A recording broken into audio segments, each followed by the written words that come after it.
When you apply on LinkedIn and no recruiter reaches out, you start to assume that the market is broken. The market isn't the problem. The problem is that you're behaving like an applicant on a platform that's built to bury the very applicants. You know the loop. You apply to a few places, you wait, you refresh your inbox every single day, hoping that somebody answers. Recruiters scroll right past that loop because they're searching for proven experience, somebody who has already done the exact kind of things they need done in an environment that looks like theirs. Same industry, same scale, same kind of team. I'm Varun Kirti and I run Wolf Mentoring. My team has made more than 50,000 job applications for tech leaders. We have landed more than 3,000 senior leadership interviews doing it, and right now we are landing on an average 500 interviews every single month. So give me the next minutes and I'll walk you through the exact profile changes we make for every single client, the signals recruiter are actually searching and filtering on, and the one piece of outbound that turns a cold inbox into a queue of interviews. So let's crack right into it. Part 1, the 4 profile changes. So start with your profile, because when a recruiter is scanning, they're skimming for signals. There are 4 pieces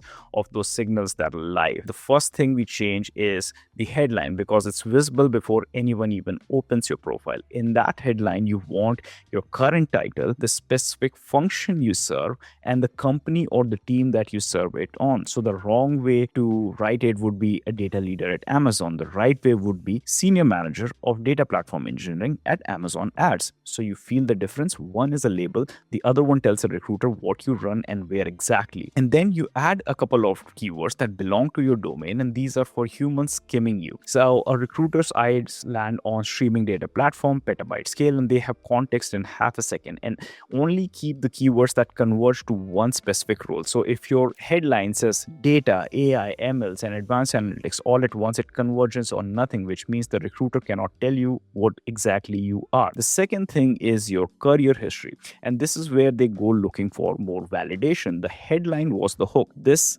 is the content. So first, make sure every company and every role is up to date. And if you've worked across different subsidiaries of the same company, put them under one company header so it runs as a cumulative years at that company instead of 5 disjointed jobs. Then inside each role, 5 details in order. 1, why were you hired? What was the core charter, the thing that you were brought in to do? 2, what was the scale of it, right? This means the team size, the size of the platform you build, the number of users you serve, whatever shows the weight of it.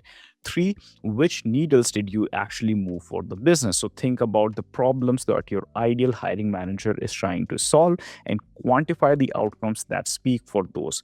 4, was there something you built, scaled, or transformed that changed the company's trajectory? If yes, say it. And number 5 is add the specific technical skills for that role, the stack, the technologies. LinkedIn has a per role skills section, and recruiters can filter it by inside the recruiter tool. And the biggest mistake we see right now is a broad title with empty description. Somebody writes director of IT and nothing else. Director of what exactly? Are you director of IT infrastructure, infrastructure operations and security, applications, PMO? Those are completely different jobs, and if a recruiter cannot classify you, they don't take the risk of reaching out, they just move on. The third thing is your bio. This is where a recruiter goes on to understand the theme of your career, the pattern that runs across all of your roles. So what kinds of companies, what environments, and the one key thing that you did at each. It doesn't have to be quantitative. They're reading it for the recurring pattern across the theme of your career, and honestly for whether you'd be a cultural fit,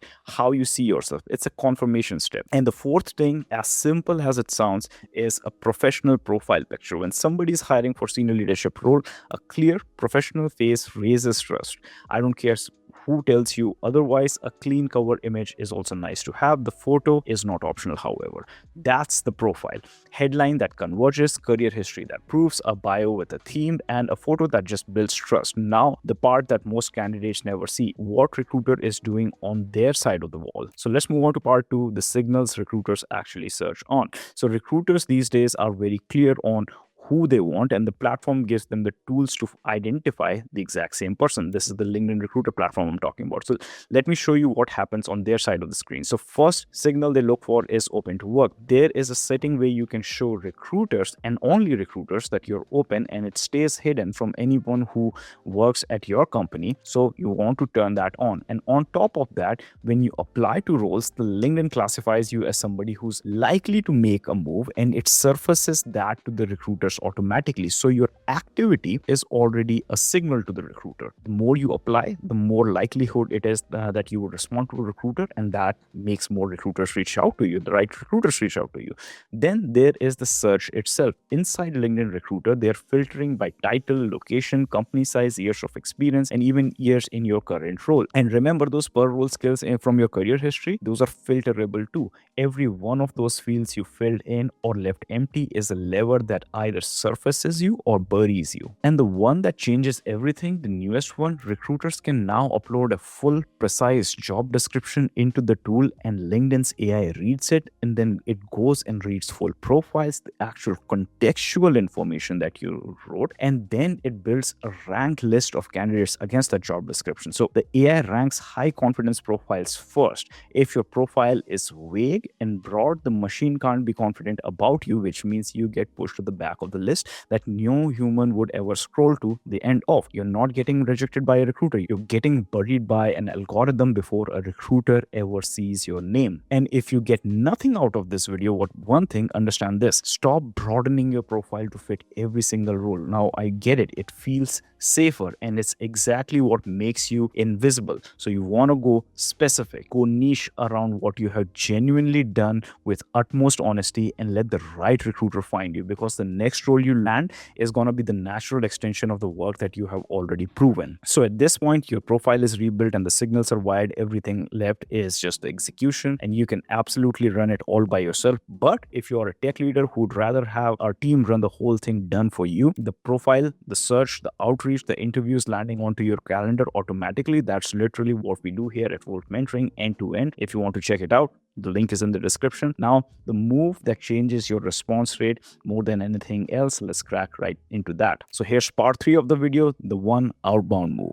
If I could give you one outbound move, it's this one, and it has 3 steps. Step 1 is be early. So watch for roles where you are the top fit, so that you are among also the first to apply. But do not stop at just applying, because applying just put you in the pile, right? So you want to go step 2, which is find the human behind the role. Every posting has a hiring manager, and the posting itself carries cues. Who does the role reports to, which team it sits in. Sometimes a recruiter has posted about it directly. Follow those cues on LinkedIn and identify the person who's most likely to be responsible for hiring for this role, or the one who would be the strongest advocate for this role. It takes some digging, and yes, we do that scrubbing for our clients. We follow the full org charts in front of us, but you can absolutely do that version yourself. Now, step 3 is reach out to that person directly with a short problem first message, 2 sentences to do the work. Sentence 1 is you just label their problem, saying like, hey, I see you're looking to build a streaming data platform, or build a digital first capabilities across the organization, whatever the core charter of that role is. You name the thing that they need done. Sentence 2 is you match to their environment, saying something like, oh, having done exactly that in a very similar environment, I believe I'll be a solid fit. And similar environment means their world: a scaling company, a mid-sized company, a large siloed enterprise, a healthcare if they are healthcare, right? Then you back it up with 2 or 3 on-point career highlights that prove the scale and the nature of that work. Pull them straight from your resume. That's the whole message. You understood their problem, you solved their problem in their kind of environment, and you've proven it in a few lines, right? When your profile is on point and the message lands in their inbox, it gets you attention like crazy, because you're the exact signal that they were searching for. Granted, it only works when you are the precise fit for the roles, right? And look at the pattern across 500 interviews a month that we land. Clients who make this move get 10 times more responses than the clients who are just simply applying alone, right? 10 times from one message, because you stopped waiting in the pile and went straight to the person who the pile is for. Now let's move on to part 4. What happens when you run all 3? So let me make this real. because we run the system every single day. So here's an example of our client, Sumit. He came to us as a senior manager from Meta, laid off, making countless applications, hearing nothing back. Classic loop, right? We deployed everything that I just showed you, the profile, the signals, the outreach. Over 7 months, we landed him 60 interviews. He got an offer as a senior director role at Postman with 350K base, 700,000 total comp, and he turned it down because he was at this point interviewing with Google, Amazon, Anthropic, Walmart, Expedia. He's still choosing. That is what it looks like when the system is working for you. So you stop chasing one offer and you start comparing them. Here's Parva, our other customer, right? He'd been searching for roles for 4 or 5 months with no tractions. Recruiters weren't reaching out to him at all. And in his own words, he's told us like, hey, I feel overwhelmed, man. Monitoring every single company's job board, tailoring the resume again and again, and just endlessly applying. We ran the exact same system. 2.5 months end to end, he signs up as a VP of engineering at a scaling AI health tech company with 325K base. Along the way, he interviews at 15 different companies, including Anthropic, Netflix, PayPal, Roblox, Snowflake, among them, right? So this is the same system that you now have. The only difference is whether you run it or not. Now, one bonus move before I let you go, and this one matters more in 2026 than it ever has. So be active in your field on the platform. Post about the problems your industry is wrestling with. Publish the occasional article, because the recruiter search is getting increasingly AI driven. I know that because we recruit as part of our company as well. And everything that you publish becomes data that makes it easier to find and easier to trust you. So for senior leadership roles, especially where searches are strategic and long term, a recruiter who has seen you and show up on their network a few times is far more certain about you in reaching out to you. And at that minimum, the more you have published, the deeper they can research you before they even send you the first message. So certainly it is what gets you contacted. So don't just optimize the profile and go quiet. Let the platform hear from you. So if you're earlier in the job search process and if you're still trying to figure out how the senior tech leadership job market actually works, just click this video here. I'll walk you through what we have learned making over 50,000 job applications for tech leaders and why the standard job search advice doesn't survive contact with it.